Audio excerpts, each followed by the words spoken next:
ለአማራሳት ቴሌቪዥን ደጋፊዎች የቀረበ ጥሪ የአማራ ህልውናና የፍትህ ትግል ልሳን የሆነው የአማራሳት ላይ ቴሌቪዥን አማራሳት ለደጋፊዎቹና ተከታታዮቹ በመጪው እሁድ ኦገስት 16 ልዩ መሰናዶ አዘጋጅቷል። አገዛዙን በመታገል ላይ የሚገኙ ሚዲያዎችን ዝግጅቶች በሳተላይት የሚያሰራጨው አማራሳት የሳተላይት ስርጭቱን አጠናክሮ እንዲቀጥል ሁላችንም የምንሳተፍበት የድጋፍ መርሃ ግብር አሰናድቷል። በመሆኑም በመጪው እሁድ ኦገስት 16 በአማራሳት ቴሌቪዥን ዝግጅታቸውን በሚያስተላልፉ መገናኛ ብዙሃን በቀጥታ ስርጭት በሚያስተላልፉት የድጋፍ ዝግጅት ላይ ያቅሞን ድጋፍ በማድረግ የትግሉ ሚዲያ ያጠናክሩ። እሁድ ምሽት ሁላችሁም የአማራሳት ቤተሰቦች በቀረቡት የድጋፍ አማራጮች ሁሉ አስተዋጽኦ በማድረግ ተሳተፉ። አማራሳት የቢሲ ቴሌቪዥን እና የትግሉ ሚዲያዎች የሳተላይት ስርጭት ተጠናክሮ እንዲቀጥል ይሳተፉ። ትጋታችን ለህልውናችን። ሰላም ጤና ይስጥልን ተመልካቾቻችን፣ እንደምን ዋላችሁ እንደምን አመሻችሁ። ከአንከር ሚዲያ ዝግጅት ክፍል የአክብሮት ሰላምታችን እናቀርባለን። ከቅርብ ጊዜ ወዲህ የአብይ አህመድ አገዛዝ ጽምዶ በተሰኘውና የተለያዩ የፖለቲካ ኃይሎች እያደረጉ ያሉትን የትብብርና የተለያዩ ግንኙነቶች በመስጋት መጠነ ሰፊ ፕሮፓጋንዳ መጀመሩ የሚታወቅ ነው። በተለይም ደግሞ በኤርትራና በትግራይ እንደዚሁም በሌሎች የኢትዮጵያ ኃይሎች መሃል የተፈጠረውን ግንኙነት ለአገዛዙ ከፍተኛ ስጋት መሆኑን በመጥቀስ በየዕለቱ በሚቆጣጠራቸው መገናኛ ብዙሃን በማሰራጨት ላይ ይገኛል። ከኤርትራዊው ጋዜጠኛና አክቲቪስት እንደዚሁም የፖለቲካ ተንታኝ አክሊሉ ሳህለ ጋር በመሆን የወቅቱን ሁኔታ በሰፊው እንመለከታለን። የባጫ ደበሌን ቃለ መጠይቅ የአብይ አህመድ አገዛዝ ከጽምዶና ከሌሎች ጉዳዮች ጋር በተያያዘ ከቅርብ ጊዜ ወዲህ እያሰማቸው ያለውን ጉዳዮች በተመለከተ ከጋዜጠኛና አክቲቪስት አክሊሉ ሳህለ ጋር እንወያያለን። አብራችሁ በመቆየት ዝግጅታችን እንድትከታተሉ ግብዣችን ነው። መልካም ጊዜ።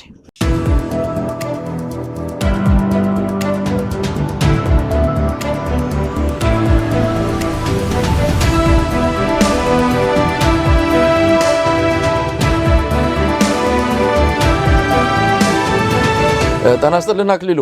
ሰላም መሳይ፣ እንዴት ሰነበት? ሰላም ነው ወይ? አንተም የአንከር ሚዲያ ተከታታዮች በሙሉ ሰላም ማለት ፈልጋለሁ።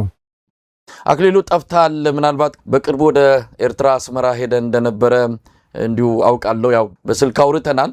ኤርትራ ቆይተን የመጣው ለምን ሄድክ? አካሄድስ እንደው በግል ነው ወይስ ለተለየ ስራ ጉዳይ ነው? እውነቱን ነው መሳይ፣ ትንሽ ጠፋ ብያለሁ። የጠፋሁት እንኳን ካንተ እንጂ ከሚዲያና ከአድማጮች ከተከታታዮች አልጠፋውም።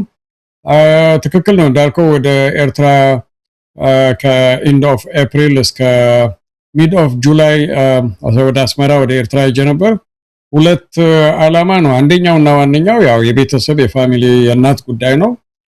ሁለተኛው ነገር ደግሞ የኤርትራ የነጻነት በዓል የሚከበርበት አጋጣሚም ስለነበረ ያው ሁለቱም እንዳጋጣሚ ተገጣጠመ። ያው የነጻነት በዓል በብዛት በስራም በአንዳንድ ፋይናንሻል ጉዳይ ካልሆነ በስተቀር ኤርትራ ነው ማክበር የምፈልገው፣ ሄዳለሁ። የዚህ ዓመት ግን ሌላ ተደራቢ የቤተሰብ ጉዳይም ስለነበር ሁለቱንም አንድ ላይ አድርጌ መጣው። አልሞስት ወደ አንድ ወር ከ3 ሳምንት ኤርትራ ቆይቼን የመጣው ማለት ይችላልው መሳይ። እንግዲህ በኤርትራ ቆይታ ምናልባት አንድ ቪዲዮ እንደዚሁ አይቼ ነበረ። ስለዚህ ቪዲዮ ልትነግረን የምትችለው ነገር ካለ? በቅርቡ ያው የፕሬዝዳንት ኢሳያስ አፈወርቂ ወላጅ እናት ከዚህ ዓለም በሞት መለየታቸው ይታወሳል። በተለያየ መልኩ መረጃ ወጥቷል። አንተ ግን በቦታው ነበርክና ይህን ቪዲዮ እየተመለከትኩ ነበረ። ምናልባት ቦታውን የት እንደሆነ እንዴት እንደሆነ ቦታው ነበርክና የምትገልጽልን ነገር አለ? አዎ፣ ቦታው በትክክል የክቡር ፕሬዝዳንት ኢሳያስ አፈወርቂ እናት ቤት ነው። ክቡር ፕሬዝዳንት ኢሳያስ አፈወርቂ እንደማንኛውም አዘንተኛ፣ እንደማንኛውም ለቅሶ ደራሽ፣ እንደማንኛውም አባት እናት በሚለየው ጊዜ ህዝቡ በባህል የሚያደርገውን የ3 ቀን ከዛም የ12 ቀን የሚባሉ የሐዘን ቀናትን ከህዝቡና አንዳንድ የውጭ ሀገር ዲፕሎማሲኞች አብሮ ያሳለፈበት ጊዜ ነው። በቦታው በስፍራው ነበርኩ፣ ተገኝቼ ነበር። በጣም የሚገርመው ነገር ፕሬዝዳንቱም የሀገሪቱ ከፍተኛ ባለስልጣንም እንደዚሁም ኤርትራ ውስጥ የሚኖሩ የውጭ ዲፕሎማሲኞችና የተለያዩ የዩናይትድ ኔሽን የኤንጂኦ ድርጅት ሰራተኞች እንደማንኛውም ሰው ሌላ ቦታ በ5 በ6 በ7 መኪና ታጅበው መትረየስ በተደገነባቸው መኪናዎች ታጅበው ሳይሆን እንደማንኛውም ለቅሶ ግማሹ በታክሲ ግማሹ በግል መኪና ግማሹ በመስሪያ ቤት መኪና መጥቶ ያው እንደ ህዝቡ ቡናም ሻይም ቆሎም እየበሉ የክቡር ፕሬዝዳንት ኢሳያስ አፈወርቂ እናት የቀብርና የሐዘን ሽኝት የተደረገበት አጋጣሚ እዛ በስፍራው ተገኝቼ ነበርና ይሄ ለኔ ለማንኛውም የኤርትራ ህዝብም ለአፍሪካ ህዝብም አንዳንድ መሪዎች በግል ጉዳይ ላይ የሰርግ ሊሆን ይችላል የሐዘን ሊሆን ይችላል የአንዳንድ ድግስ የቤተሰብ ሲኖር ግማሽ ከተማ የሚያዝጉበት ሁኔታ ታያለ ኤርትራ ውስጥ እንደዛ የሚባል ነገር የለም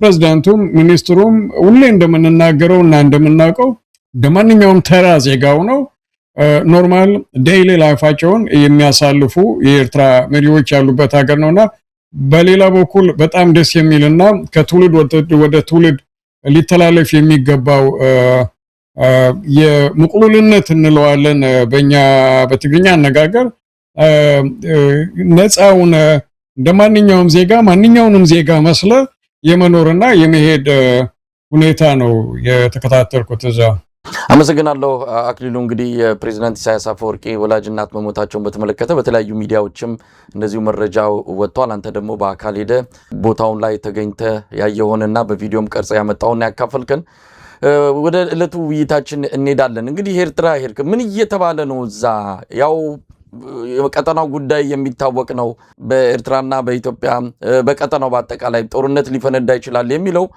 እኔም አንተም ብዙ ጊዜ ስንገናኝ የምናነሳው ጉዳይ ነው አሁን ደግሞ ገፋ ብሎ መጥቷል ምናልባት ጦርነቱ ቀጠናዊ አቅጣጫን ከያዘም ዓለም አቀፉ ማህበረሰብም ከወዲሁ ያስጠነቀቅ እንዳለው መጠነ ሰፊ ቀውስ ሊከሰት ይችላል የሚል ነው ግን ኤርትራ ውስጥ ምን እየተባለ ነው ይሄን ጉዳይ በተመለከተ ምናልባት ባለስልጣናትንም አግኝተ ሊሆን ይችላል ከጉዳዩ ጋር የተያያዙ የተለያዩ አካላትንም አነጋግረ ሊሆን ይችላል ምን እየተባለ ነው መሳይ ሁሉ ጊዜ እንደምንናገረው ነው በኤርትራ በኩልና ኤርትራ ውስጥ ሁሉ ጊዜ በመንግስትም በህዝብም በሰራዊትም በኩል ሁሉ ጊዜ ጥንቃቄ አለው ሁሉ ጊዜ ነው እንደዚህ አሁን እንዳለውና አሁን እንደሰነበተው አይነት ምርኮኛውም ዳንሰኛውም ተባሮ የነበረም እየመጣ በሚደንፋበት ሰዓት ደግሞ አንዳንድ ነገር ምልክት ነው በሚል የሚደረግ የ3 ወር የ6 ወር ወይ በየ6 ወሩ ወይ በ3 ወር አንድ የሚደረግ ወታደራዊ ታዕሊም ወይ ደግሞ ወታደራዊ እንቅስቃሴ አገሪቱ ውስጥ አለ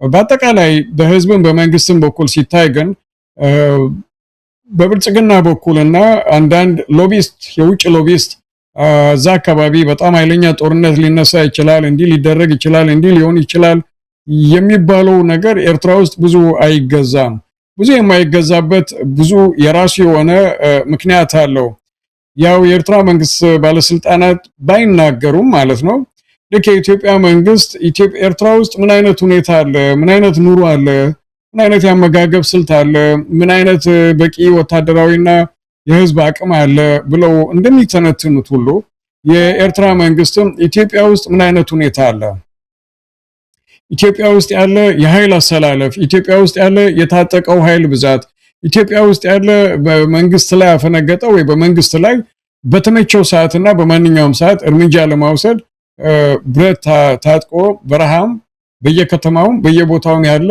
ምን አይነት ህዝብ አለ በጋምቤላ በአፋር በኦጋዴን በአማራ ክልል በትግራይ ክልል ኦሮሚያ ክልል እና በእያንዳንዱ ክልል ያለ ወታደራዊና የመንግስት እንቅስቃሴ የኤርትራ መንግስትም ያው የግድ ሆኖ ይከታተለዋል ያየዋል ያን ከተገነዘበና ካጤነ በኋላ ደጋግመን እንዳልከው ነው እዚህም ተነጋግረንበታል ይጭንቀት ልክ ድመት የተዘጋ ቤት ውስጥ ከሆነች መውጫ ስታጣ ያው ፊት ላይ እንደምትዘለው የብልጽግና ወይ ፕሮስፐሪቲ ፓርቲ ከውጭም ከውስጥም ታፍኛለሁ መተንፈሻ ሊሆነኝ ይችላል ብሎ መጠነ ሰፊ ጦርነት ውስጥ ሊገባና ሊያስነሳ ካልሆነ በስተቀር ልክ በርና መስኮት እንደተዘጋባ ድመት ጦርነት ውስጥ መግባት አለብኝ ብሎ ሊያስገባው የሚችል ምክንያትና መንገድ እንደሌለ የኤርትራ መንግስት ጠንቅቆ ያውቃል አንዳንድ ተንታኞች ወይ ደግሞ እነዚህ ሎቢስት የሚናገሩት ነገር ኃይለኛ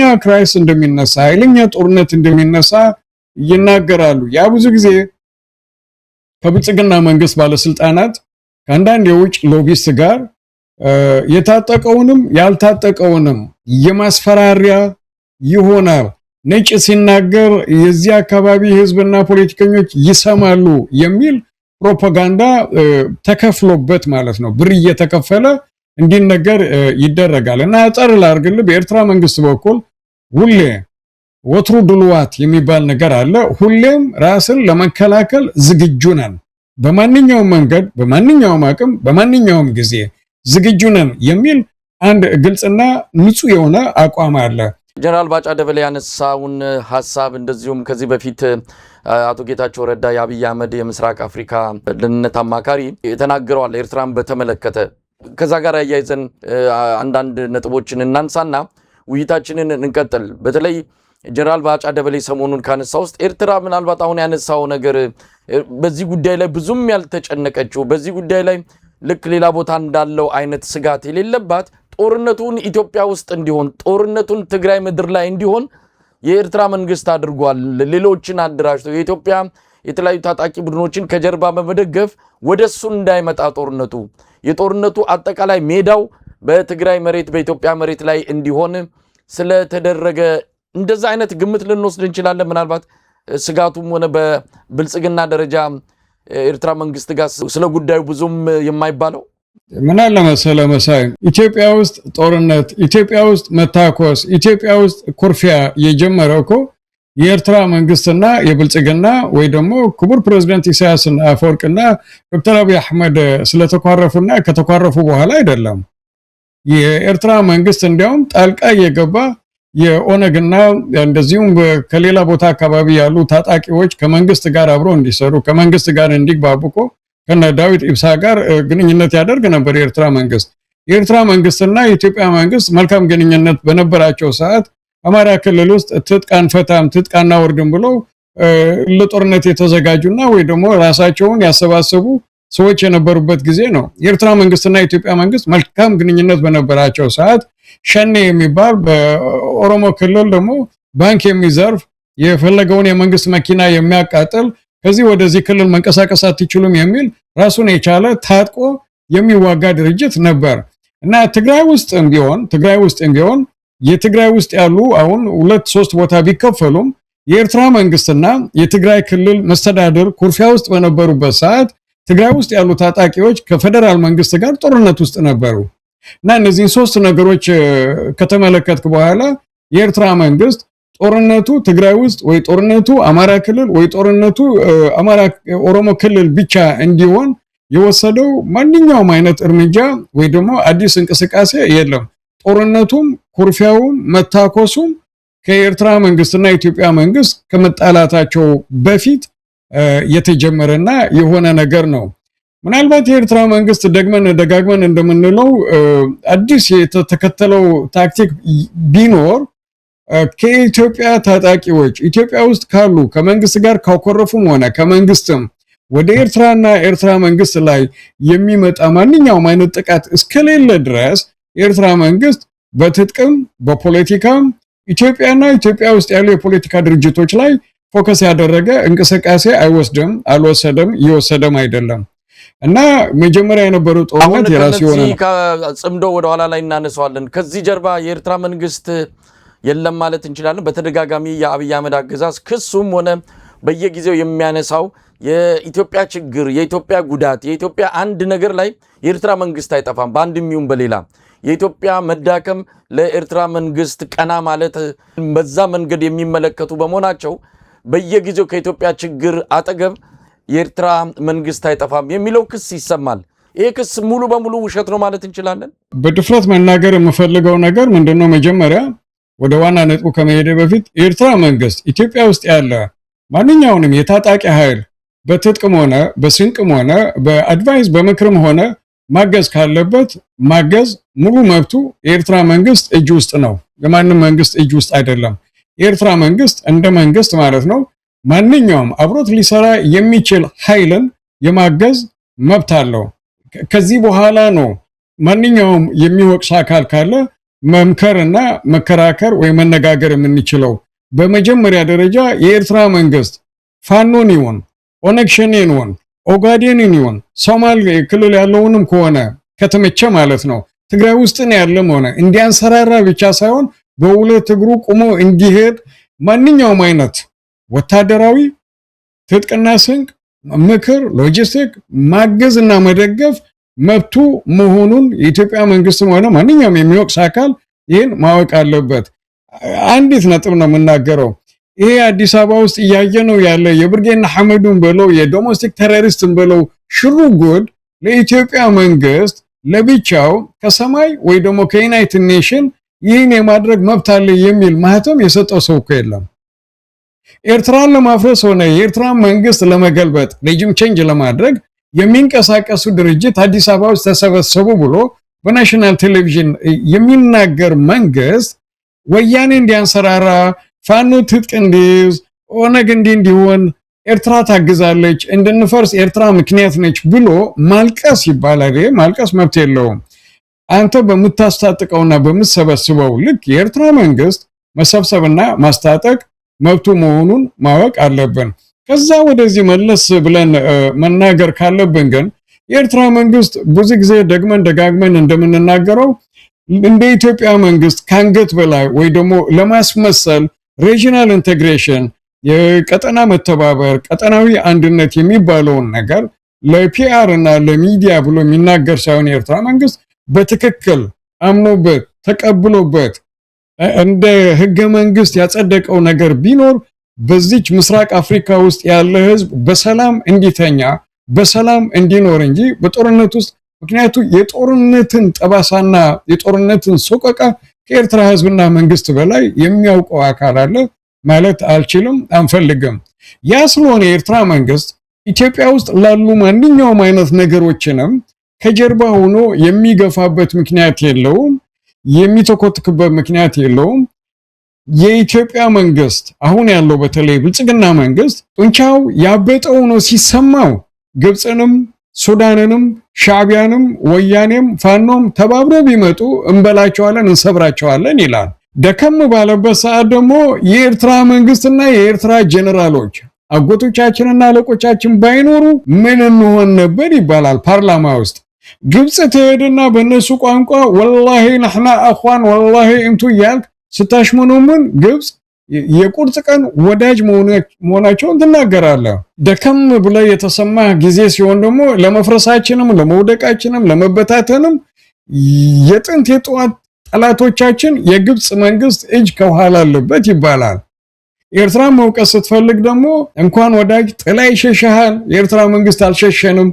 ኢትዮጵያ ላለችበት አንገቷን እንድትቀና ወዳጆቿ በራቋት ጊዜ የቆሙልን የኤርትራ መንግስት ነው እንዳልተባለ ደግሞ የኤርትራ መንግስት የግብፅን ተላላኪ ሆኖ ኢትዮጵያን እያመሰ ነው ይባላል። ይህ ሁሉ ግራ የተጋባ አነጋገር ሰከን ብለ ስታየው ኢትዮጵያ ውስጥ ያለ መንግስት የፈጠረው የሀገሪቱ ያለመረጋጋት፣ የኢኮኖሚ መዛባት፣ የኢኮኖሚ እብደቱና ጡዘቱ የፈጠረው ጭንቀት ነው እላለሁ እኔ። በእርግጥ አሁን ከማስተባበልም ያለፈ ነው የኤርትራ መንግስት በአንድም ይሁን በሌላ በኢትዮጵያ ውስጥ የትጥቅ ትግል እያደረጉ ካሉ አሁን ደግሞ ወደ ትብብር እየመጡ እንዳለ የገለጹ ነው ያሉት። በይፋ የሚገልጹበት ቀን እየተጠበቀ ነው። በቅርቡ እውን ይሆናል ብለዋል የአፋብን ቃል አቀባይ ወይም የህዝብ ግንኙነት ኃላፊ አርበኛ አስረስ ማረ ዳምጤ። ስለዚህ የሆነ ትብብር አለ። ከዚህ ትብብር ጀርባ ማስተባበል በማይቻል ሁኔታ የኤርትራ መንግስት ድጋፍ አለ። በእርግጥ ይሄ በይፋ በኤርትራ መንግስትም ሆነ በሌሎች ኃይሎች የኤርትራ መንግስት እጅ አለበት ተብሎ ባይገለጽም የተለያዩ መረጃዎች ማስረጃዎች የሚያስረግጡት ከዚህ ከንቅናቄ ወይም ከትብብሩም ሆነ ጽምዶም እንበለው ከዚህ ጀርባ የኤርትራ መንግስት እንዳለ ነው። አብይ ለምን ይፈራል? አብይ ለምን በዚህ መልኩ ተከታታይ የሆነ በየቀኑ ፕሮፓጋንዳ ለምን ከፈተ? የራሱ ስጋት ሊኖር ይችላል። ግን ባለን መረጃ የኤርትራ መንግስት ከነዚህ ኃይሎች ጀርባ እንዳለ ይታመናል። ይሄ ትክክል አይደለም፣ ኃጢአት ነው ማለት አይደለም። እኔም እስከማምነው ማንም ባለው የፖለቲካ አሰላለፍ ላይ የራሱን አሰላለፍ መርጦ ለሚፈልገው ተልእኮ የሚፈልገው ማድረግ ይችላል። ያ መብቱም ነው፣ የሚወገዝም አይደለም። ግን ደግሞ ይሄ ነገር እያለ የለም ብሎ ማስተባበል የሚቻል ነው ወይ? እዚህ ላይ ምን ትላለህ? ያው ቀደም እንዳልኩት መሳይ የኤርትራ መንግስት እጅ በዚህ ኢትዮጵያ ውስጥ በሚደረገው የእርስ በርስ ጦርነትን በለው ግጭትን በለው የሽምቅ ጥቅም በለው እጅ አለበት ለማለት የሚችለው እኔ ልክ የወያኔ ከብልጽግና ጋር ይዋጉ በነበረበት ሰዓት በአጭር ጊዜ ውስጥ አዲስ አበባ በራፍ ላይ እንደደረሱት ፋኖ አሁን ባለበት ቁመና ላይ ሳይሆን ማየት የምፈልገው እኔ አሁን ካለበት ቁመና በተሻለ መልኩ መደረግ ያለበት እርዳታና መደረግ ያለበት መተባበር ካለም ማንኛውም አይነት ስንል የታንክ ሊሆን ይችላል፣ የመድፍ ሊሆን ይችላል፣ የድሮን ሊሆን ይችላል፣ የሳተላይት ሊሆን ይችላል።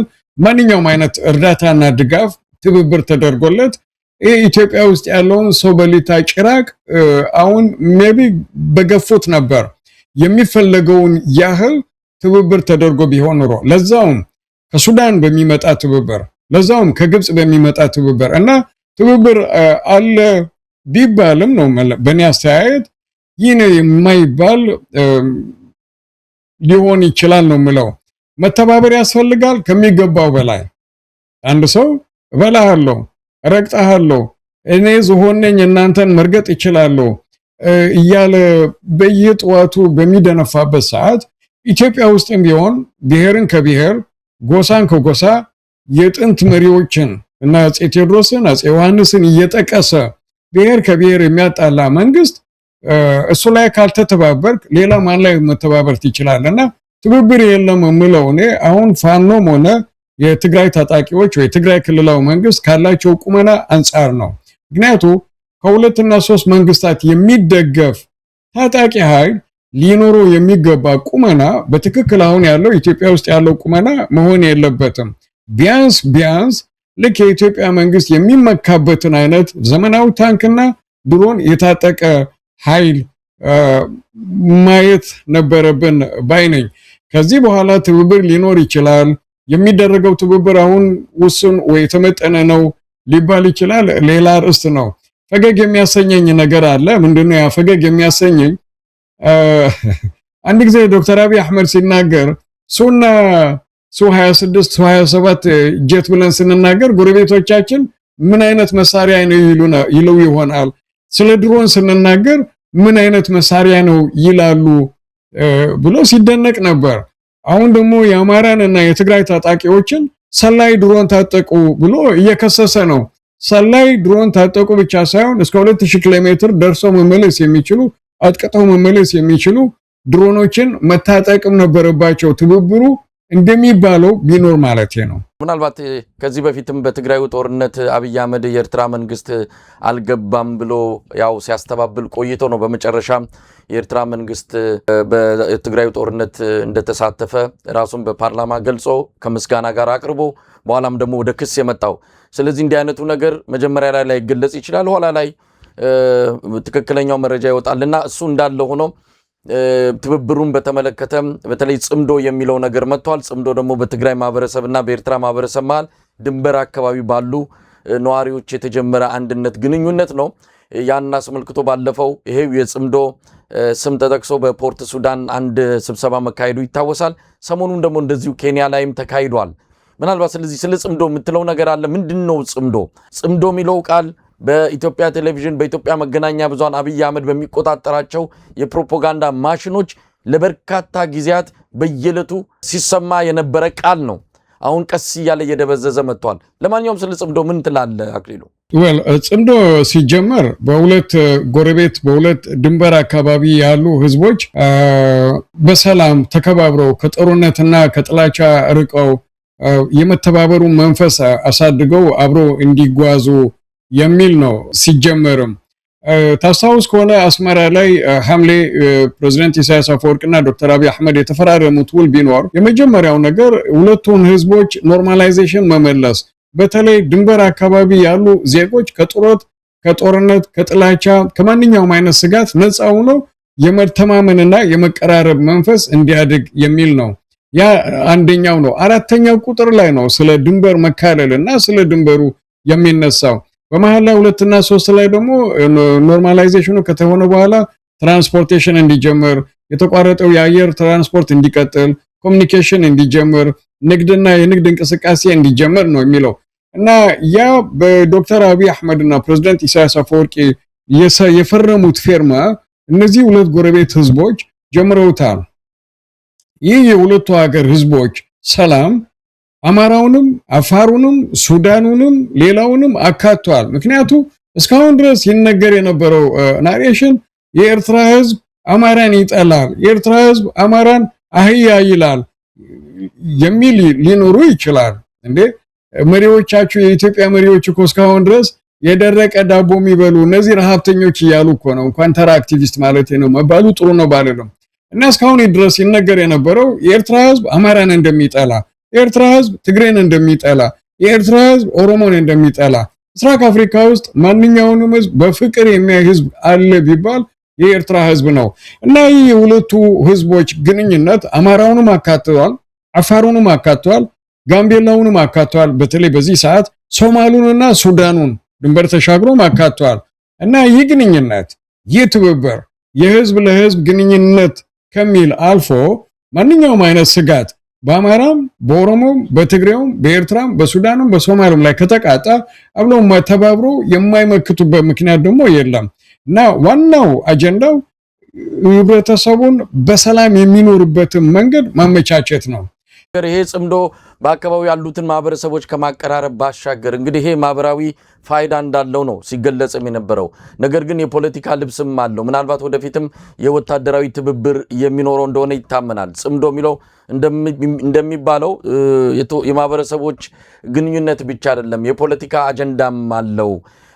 በዋናነት ደግሞ አንድን አካል ታርጌት ያደረገ አንድን አካል ኢላማ ያደረገ ነው። ምናልባት እና አብይ የኦሮሞን ህዝብ ለማስነሳት ይሄ ጽምዶ የሚባለው ሰሜኖች ከኦሮሞ ጋር የሚል ክፍፍል ፈጥረው የኦሮሞን ህዝብ ለማስነሳት እየተጠቀመበት ቢሆንም ነገር ግን ጽምዶ በዋናነት ኢላማ ያደረገው አንድን አካል ነው። ምናልባትም ብልጽግና የሚባለውን አካል እንደ ጋራ ጠላት በመቁጠር ያንን ለማጥፋት የተመሰረተና በዛ መልኩ የመጣ ስብስብ አይደለም ወይ? እንዲሁ ዝም ብሎ ማህበረሰባዊ ግንኙነት ብቻ ነው ብሎ መግለጽ ይቻላል? መሳይ የብልጽግና መንግስትና አብሮት ያሉ ራሳቸውን እንደ ጃርቲ ሙሉ አካላቷ እሾህ ነው። ልታቅፋትም አትችል፣ ልትጠጋትም አትችል፣ እሷም ልትጠጋ አይችልም። ምክንያቱም ትወጋሃለች። ጃርታው እና የኢትዮጵያ መንግስት ወይ ደግሞ ዶክተር አብይ አህመድ ወይ ብልጽግና ጃርት ሆኖ አካባቢውን እየበጠበጠ ስለሆነ እነዚህ ሰዎች ከህዝብ ለህዝብ ግንኙነት ባለፈና በተሻገረ መልክ መቼ እዳዝም ማደር ራሳቸውን ለመከላከል አሊያንስ የማይፈጥሩበት ምክንያት አለ አልልም።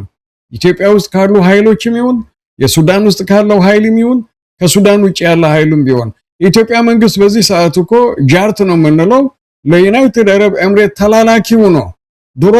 ድሮኖችን ለሕሜት ወይ ደግሞ ለአርኤስኤፍ ራፒድ ስፔሻል ፎርስን እያገዘ የሱዳን ህዝብ ደም እጅ ውስጥ ያለ ነው። እና እያንዳንዱ ክልልና እያንዳንዱ ሀገር ላይ እንዲህ አይነት እንቅስቃሴ እንዲመጣ የማይፈልግ ማንኛውም ኃይል አማራን ብለው ትግሬን ብለው ኤርትራን ሀገርን ብለው ሶማልን ብለው ሱዳንን ብለው አብረው ተባብረው አሊያንስ የማይፈጥሩበት ምንም ምክንያት የለም።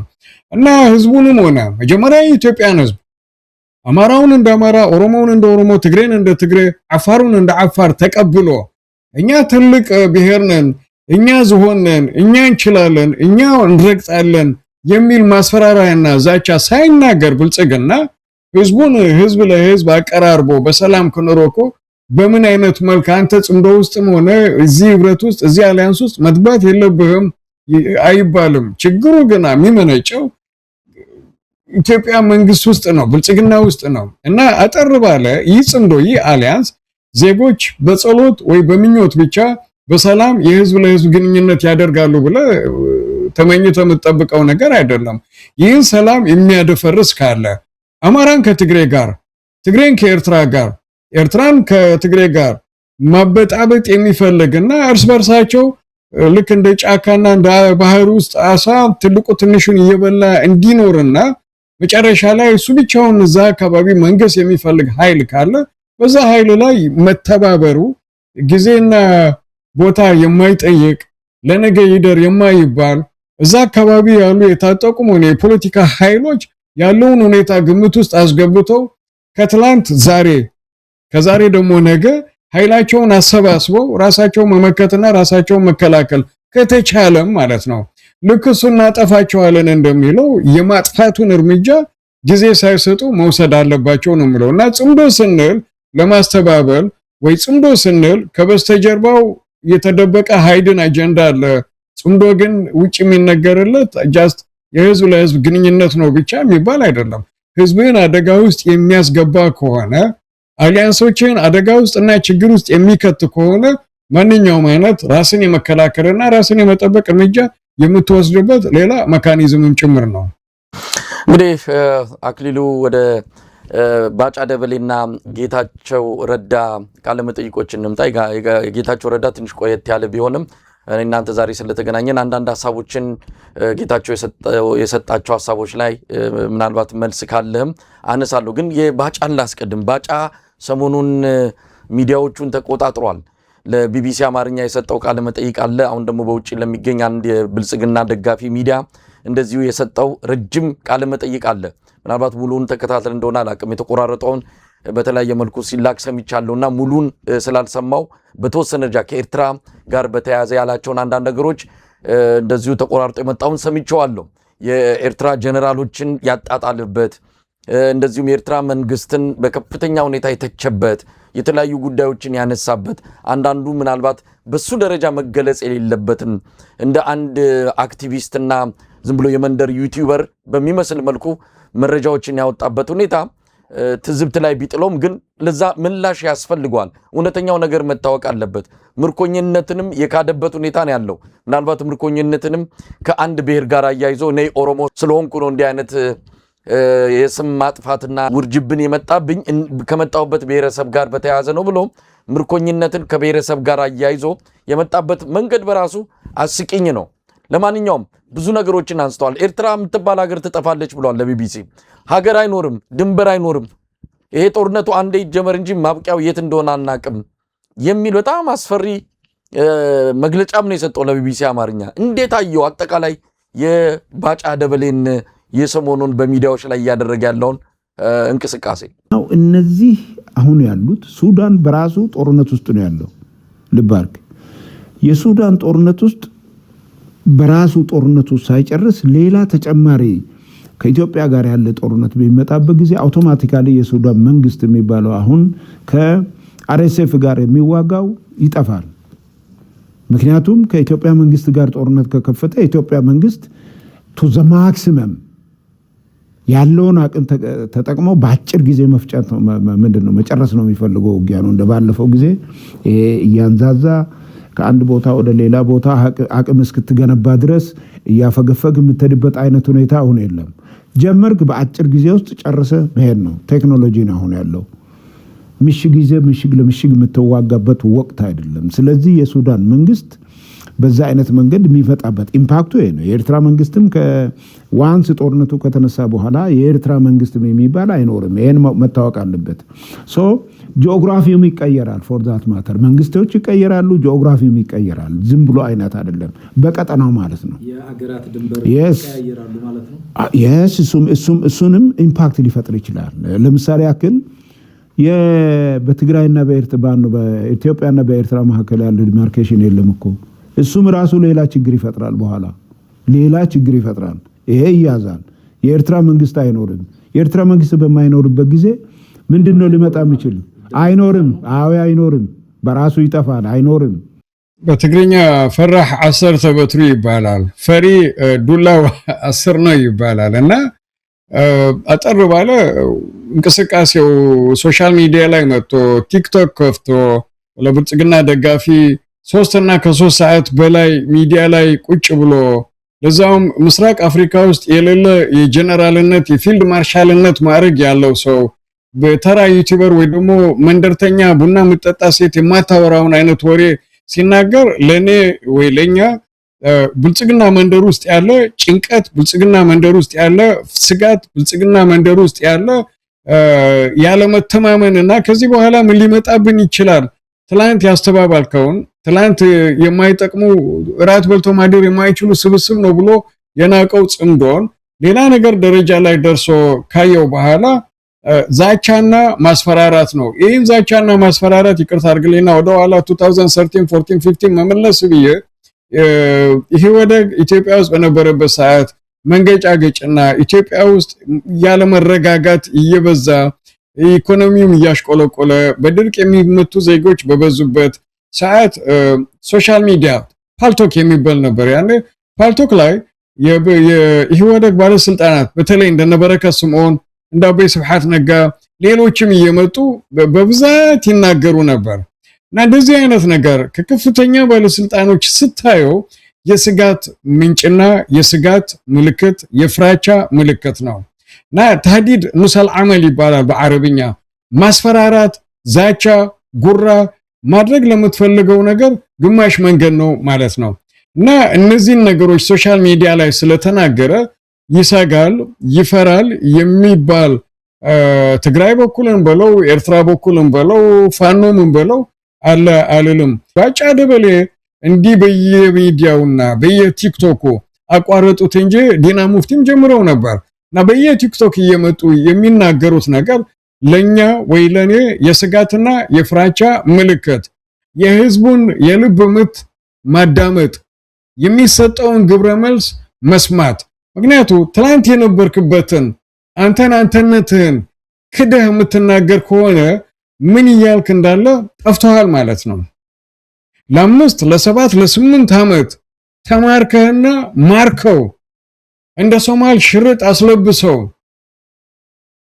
የመድረክ ተዋዛዋዥ ያደረጉህን የትላንት ጀነራሎች አሁን በህይወት ያሉትን አልተማረኩም የማረከኝ ወንድ መጥቶ ይናገር ካልክ እንዴ አንተ ኦሮሞ ስለሆንኩ እኔን ስሜን ለማጠልሸት ነው ካለ አባዱላ ገመዳ 5 ዓመት በምርኮኝነት የነበርኩበትን ዘመን በምን እንዳለፍኩት አላስታውስም። ምክንያቱም ኤርትራ ውስጥ የነበርንበት ሁኔታ በጣም ከባድ ነው። እግዚአብሔር በችሮታው ነው ያወጣን።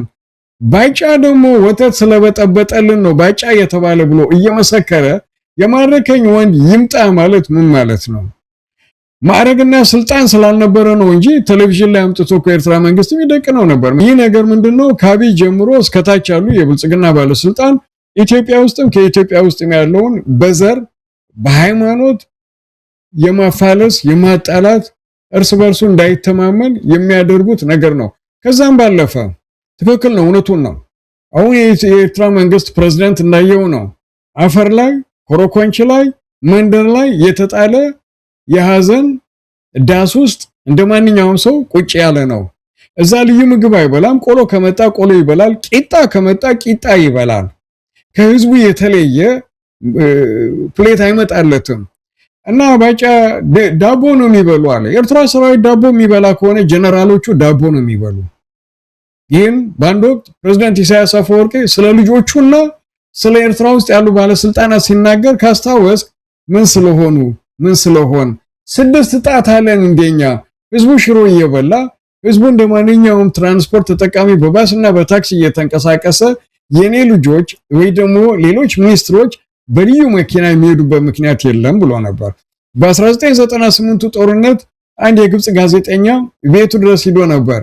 እንዴ ጎመንና ድንች ነው ወይ የምትበላ ሲለው እንዴ ምን እንድበላ ትጠብቃለህ? እኔ እኮ ስጋ በሊታ እንስሳ አይደለሁም። እንደማንኛውም ህዝብ ሽሮ እንበላለን፣ ጎመን እንበላለን፣ ምስር ክክ እንበላለን፣ ስጋ እንበላለን እንደማንኛውም ህዝብ አለው። እና ባጫ ደበሌ ኢትዮጵያ ውስጥ ያሉና እሱ ራሱ ህዝቡ በራብ እየተሳቀቀ ህዝቡ ጉርሻ እየተሸጠለት ጠዋት ሰንገበር የሚታረድላቸው ከሆነ የኤርትራ ጀነራሎች እንደማንኛውም ሰራዊት ዳቦ መብላታቸው ለኛ ኩራት ነው። ለኛ ባለስልጣኑ ከማንኛውም ተራ ሰራዊት ጋር ያላቸው እኩልነት፣ ለዛውም የደረቀ ዳቦ ብትወረውረው ሰው የሚፈነከት ዳቦ ነው የሚበሉ ጀነራሎቹ። ከኛ ጋር እንጀራ ሲበሉ በልዩ ነው የሚያዩት አለ። እውነቱን ነው። የኢትዮጵያ ህዝብ ጀነራሎቹ የሚበሉትን ሰንጋበሬና የሰንጋበሬ ሻኛ የኢትዮጵያ ህዝብ ይበላል ወይ ብለው ይደነቃሉ። ምክንያቱም እነሱ የሚበሉት ደረቅ ዳቦ ነው፣ ደረቅ ኮረሾ ነው። ለዛው ነው ሰውነታቸው ደረቅ የመሰለው እኮ እንጂ እንደነሱ ሰንጋበሬን ባከሉ ነበር እኮ ቢበሉና ይህ ታች ወረደ በጣም ካንድ ትልቅ ባለስልጣን የማትጠብቀው ርካሽ የቲክቶከር አይነት አነጋገር ተናገረ። በእኛ እይታ ግን ሐቅን የተናገረው ኩራትም ይሰማናል። እንኳንም ሰራዊቱ እየራበው ጧት በሬ ፍየል በግ ይታረድላቸው ነበር ቢል ትንሽ የሚሰማህ ነገር ሊኖር ይችላል። እና እዚህ ደረጃ ላይ የደረሰው ስለምንድን ነው? ትላንት እኮ ነው 3-4 ዓመት እኮ ነው የኤርትራ ጀነራሎች የመሩት ጦርነት ጻድቃንና ታደሰ ወረደ ገፍቶ ያስገቡት ሰራዊታችን ቄራ እንደገባ ሰንጋ በሬ ተጨፈጨፍን ያለው እና እንዲህ ብሎ ባወደሰበት ምላሱ ደረቅ ዳቦ ነው የሚበሉ አርጅተዋል ደክመዋል ብሎ ቢናገር ጭንቅላቱ ውስጥ ያለ ጭንቀትና ፍራቻ ህዝቡን ምናልባት ስጋት ውስጥ ከታለው የሚል መንፈስ ካልሆነ ኤርትራ መንግስቱና ኤርትራ መንግስት በስተጀርባ ያሉትን ማንኛውንም አካል በባጫ ደበሌ አነጋገር ይለወጣል የሚል መንፈስ የለንም።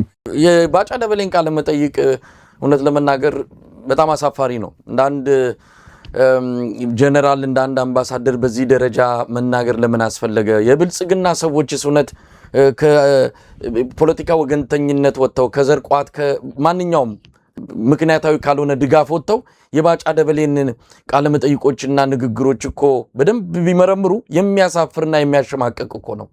ለምሳሌ አንድ ያነሳው ጀነራሎቹ ያኔ በ83 ነጻ በኤርትራ በወጣችበት ጊዜ ያላቸው ማዕረግ ነው አሁንም ያላቸው። እንግዲህ ባጫ ደበሌ በአንድ ጊዜ ነው ጀነራል የሆነው። ምናልባትም 10 አለቃ ነበረ። ከ10 አለቃነት ነው በአንድ ጊዜ ጀነራል ማዕረግ ያገኘው። በየትኛው የውጊያ ልምድ በየትኛው ትምህርት ቤት አልፎ እቹ የብሔር ኮታ የብሔረሰብ ኮታ ነው ኢትዮጵያ ውስጥ ጀነራል እንደ ራሽን በሚታደልበት ወቅት ላይ ስለተገኘ ጀነራል ሆነ እንጂ እውነት የሚያሳፍር ነው። በዚህ ደረጃም ወጥቶ ራሱንም ጭምር የሚያጋልጥ ነገር ባልተናገረ ነበርና እንዳልከው ከጭንቀት የመነጨ ነው። የኤርትራ ጀነራሎች በዚህ ደረጃ ዋጋ ለማሳጣትማ ከሆነ ጀነራል አበባው ታደሰ የተናገረውን እኮ ከአርካይቭ ላይ አውጥተን መስማት እንችላለን። ለምንድነው ታርጌት የሚያደርጉት? ሁለቱን ሀገር መነጣጠል ነው የሚፈልጉት። ከዚህ በኋላ ሁለቱ ሀገር ሊነጣጠሉ አይችሉም። የሁለቱ ሀገር ህዝቦች ድልድይ መሆን የምንችለው እኛ ነን። በኤርትራ ያለው ሰራዊትም በእኛ ያለውም ሰራዊትም ድልድይ መሆን የምንችለው። ድልድይ የምንሆነው ደግሞ በንግግር አይደለም፣ በደም ነው፣ በአጥንት የተገነባ ነው። የኔን ሰራዊት የቀበረልኝ የሃሊባል ሰራዊት ነው። የሃሊባልን ሰራዊት የቀበረው የሰለሞን ሰራዊት ነው። አሳልፈን አንሰጥ። ኤርትራ ውስጥ በ1993 ኤርትራ ነጻ ከወጣችና በየጊዜው ማዕረግ ከተሰጣቸው በኋላ ማዕረግ ያልጨመሩ ባለስልጣኖች ወይ ጀነራሎች ናቸው ኤርትራ ውስጥ ያሉ አለ። እውነቱን ነው። እኛ ከምንሰጠው መልስ በላይ ግን በዚህ ሰዓት የምስራቅ አፍሪካ አማካሪ የጠቅላይ ሚኒስትሩ አማካሪ ጌታቸው ረዳ እንደተናገረው ባጫ ደበሌ እኮ ወታደር አይደለም፣ ስለ ወታደርነት የተማረው ፖለቲካዊውን ሚሊተሪ ሳይንስ የለም። ባጫ ደበሌ ምርኮኛና እስክስተኛ ነው የነበረው። ከዛው ጥቶ ግን አብይ አህመድ ማዕረግና ሚሊተሪ አስለብሶ ማዕረግ ሰጥቶታል አለ። እውነቱን ነው። ባጫ በቀደም ባጫ ፌዘኛ ነው። ባጫ አንደኛ ወታደርም አይደለም፣ እስክስተኛ ነው፣ ዳንኪረኛ ነው። በዚህ መሃል ልብስ አልብሶ አመጣው። የትኛው ጦርነት ውስጥ ስንት ዓመት ጦርነት ስለማለ 48 ዓመት ወታደር ቤት ነኝ አለ። ከ48 ዓመቱ ምርኮኝነቱን ቀነሰ። ከዛ በኋላ የተማረው አካዳሚ የሚሊተሪ ሳይንስ ካለ ከዛ በኋላ ገብቶ ያሸነፈባቸው ጦርነቶች ካሉ በራሱ አፍ ተጨፈጨፍን ያለ ሰው ነው። እንግዲህ ምናልባት በነ ጀነራል አማን አምዶ ሚካኤል ጊዜ ሶማሊያ የዘመተው ወታደርና ከዛ በኋላ የመጡ ኢትዮጵያ ውስጥ የነበሩ ቢያንስ እያንዳንዳቸው 20 እና ከ25 ዓመት በላይ ሚሊተሪ ሳይንስ ትምህርት የተማሩ የባህር ኃይልም በለው በአየር ኃይልም በለው ምድር ጦርም በለው መኮንኖች ከፍተኛ መኮንኖች ነበሩና ከየት ያገኘው ማዕረግ ነው? ወይንስ ዝም ብሎ ልክ እንደ ዘፋኝ የሚለጠፍ ብር የተለጠፈልህ ማዕረግ ነው ብለህ ከጠየቀው በትክክለኛው የሚሊተሪ መንገድ የሄደው የወሰደው ጀነራልነት ማዕረግ ወይ ደግሞ ፊልድ ማርሻልነት ማዕረግ አይደለም። ኤርትራ ውስጥ በተለይ በዚህ ሰዓት ወይ ደግሞ አሁን ያለው የኤርትራ መንግስት ለስልጣን፣ ለስም፣ ለማዕረግ፣ ለምቾትና ለኑሮ የማይሳሳ የማይፈልግ መንግስት ነው ያለው። በብዙ ነገር ነው የምለው እኔ በብዙ ነገር እና አንዳንድ ነገር የኤርትራ መንግስት ጀነራሎች ታች አወርዳለሁ ብሎ የተናገራቸው ነገሮች በጣም ከጀነራል ማዕረግነት ከዛውም ከአምባሳደር የዲፕሎማት ሰው መሰማት የሌለባቸው ተራ የሆኑ ነገሮች ናቸው እና እነዚህ ነገሮች ሁሉ ግን አሁንም ደግሜ የምለው አሁን እየመጣ ያለው በተለይ የፋኖ በወታደራዊ በስብስብም ኃይል የትግራይ መንግስት እንደ ድሮና እንደ ትላንትና 360 ዲግሪ አልተዘጋብንም አይዘጋብንም። ከኛ ጋር አብሮ መስራትና በሰላም መኖር ለሚፈልጉ የአማራም የአፋርም የኤርትራም የማንኛውም ህዝብ ጋር በሰላም መኖር ነው የምንፈልግ ከሚል ውጤት እየተፈጠረ ያለው ትብብርና መተሳሰብ የብልጽግና ውስጥና ብልጽግና ላይ ያሉ ሰዎችን ስጋት ውስጥ ከቷል። ያ ስጋት ደግሞ ትላንት እንደ ንጉስ ያወደስከውን አሁን ደግሞ እንደ ርኩስ ማራከስ በጣም ቀላል ነገር ነው ለነሱ። ቅድም እንዳልኩት ከ2 ከ3 ከ4 ዓመት በፊት ስለ ኤርትራ መንግስት፣ ስለ ኤርትራ ህዝብ፣ ስለ ኤርትራ ጀነራሎች ስሙን ባላስታውሰው ባልሳሳት ማን ተሰማ ይመስለኛል ስለ የኤርትራ ጀነራል ሲናገር ሸንቃጣ ነው እሱ የሚወጣውን ዳገት እኔ መውጣት አቃተኝ የሚሄደውን አካሄድ ቀናሁበት እና አንድ ነገር አመንኩኝ ሰውነቴ መቀነስ እንዳለበት ቀነስኩኝ የሱን ያህል ባይሆንም እየተንቀሳቀስኩ ነው አለ። ሐዲሽ ተራራ በመውጣት በጣም ጎበዝ ነው። ስለዚህ ገና ከዛ ወደ እዚህ ከሱ እዚህ ጋር እንደምዋጋ ሲነገረኝ አብረውት የነበሩ አንዳንድ አዛዦች የኛ የነገረኝ ምንድነው በፍጹም ነፋስ ነው ከሱ ጋር ከሆነ ኮማንድ ፖስት በጣም አስቸጋሪ ነው ብለውኛል። ከዛ በኋላ መጥተን መጀመሪያ ኮለላ ስናደርግም ያየሁት እሱን ነው። ከዛ በኋላ ጥርሴን ነክሼ እንደምንም ተቋቋምኩት። ሜዳ ላይ ደግሞ እኔ ሮጣለሁ አውቄ ባይችል ለማካካስ ይያልኩ ሜዳ ላይ ሲሆን እኔ በሩጫ ለመቅደም ጥራለሁ። ተራራ ላይ ሲሆን ደግሞ እግር ከእግር እየተከተልኩኝ ጥርሴን ነክሼም ቢሆን ግዳጁን ተወጥቻለሁ። ከዛ በኋላ ከሐዲሽ ምን ተማርኩ? አንደኛ ክብደት መቀነስ እንዳለብኝ፣ ሁለተኛ ይሄ የትንፋሽ ስፖርቶች መስራት እንዳለብኝ ከዛ ተማርኩና ባለች ክፍት ጊዜ እየሰራው አሁን ወደ 5 ኪሎ ቀንሼ አሁን ላይ ሐዲሽ የሚወጣበት ተራራ ሁሉ መውጣት የሚያስችል አቅም ፈጥር ያለው የሚል አንድ እንላለኝ።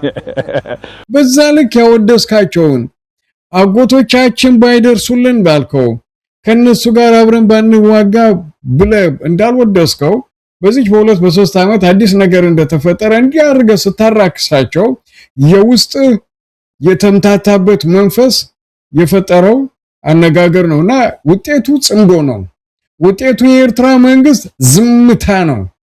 ዝም ብዙ ጊዜ አማራ ህዝብ ሲናገር ዝም ባላፍ ዝም ባይገባም ይባላል እና ዝም ማለታቸው የፈጠረው ጭንቀት ካልሆነ በስተቀር ከ3 ዓመት በፊት ወዲሼና አኮማሽቼ አሁን መጣላት ኖርማል ነው። ተጣልተህ እኮ ዲፕሎማሲ መዝጋት ትችላለህ፣ ድንበርን መዝጋት ትችላለህ፣ ኤምባሲን መሳብ ትችላለህ እንደማንኛውም ሀገር።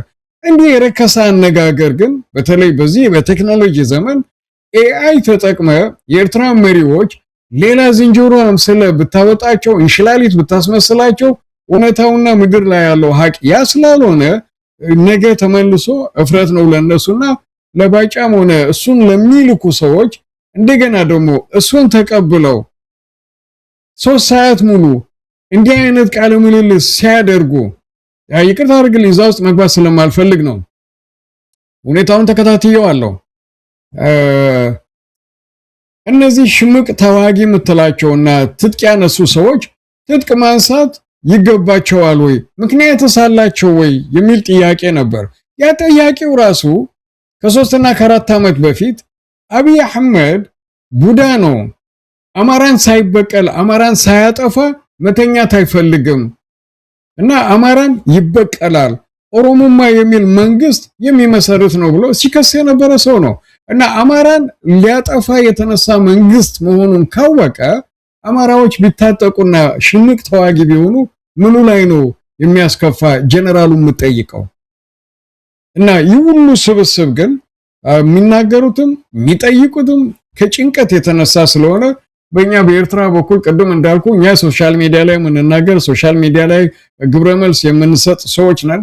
በኤርትራ መንግስት በኩል ግን ሁሉ ጊዜ አይንዛነን የሚባል ነገር አለ። አይንዛነን ማለት አንዛናጋም በማንኛውም ሰዓት ዝግጁ ነን የሚል ነው። ዝግጁ ነን ያ ማለት በዛ አካባቢ ጦርነት ያስፈልጋል ማለት አይደለም።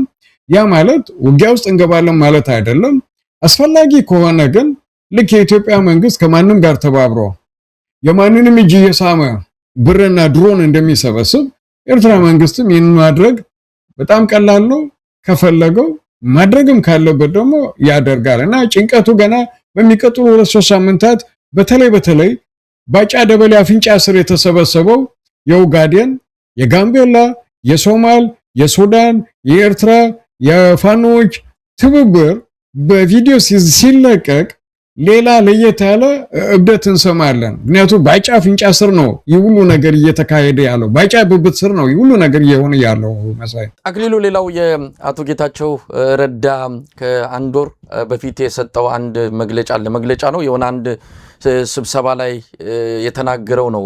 በዛ መጠን ኤርትራን እንደ ሀገር ሊገልጻት አልፈለገም፣ ሀገር መሆን ያቃታት በሚል ብዙ መግለጫዎችን ያወጣው። እንደው ከረን ካለው ነዋሪ የበለጠ ስደተኛ ኤርትራዊ ኡጋንዳ ይገኛል፣ እንደ ሀገር መቆም አልቻለችም፣ ብዙ ነገሮችን ያነሳው ጌታቸው ረዳ ለነጻነት ለሚባለው ስሜት የነበረው ዩፎሪያ የደነዘዘበት ከከረን ይልቅ ካምፓላ ብዙ ኤርትራዊ አለ።